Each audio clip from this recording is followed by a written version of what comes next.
كم مجدا سطرنا على صفحاته. السلام عليكم. ولد في مدينة جندع، ونشأ وترعرع بها في كنف والديه وفي معية إخوته، وقد توفيت والدته وهو صغير.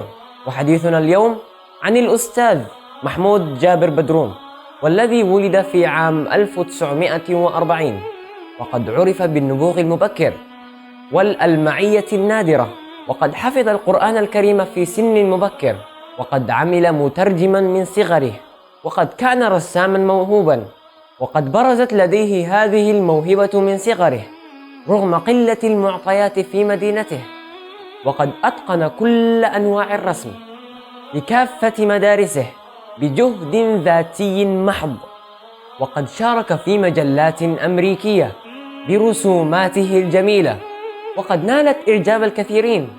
ويميل أسلوبه في الرسم إلى الأسلوب الواقعي كما وصفه هو عن نفسه، وقد اشتهرت رسوماته واشتهر كفنان تشكيلي، وشارك في العديد من المسابقات وحاز فيها على المركز الأول، وحضر العديد من المعارض وذاع صيته ولا يزال يذاع.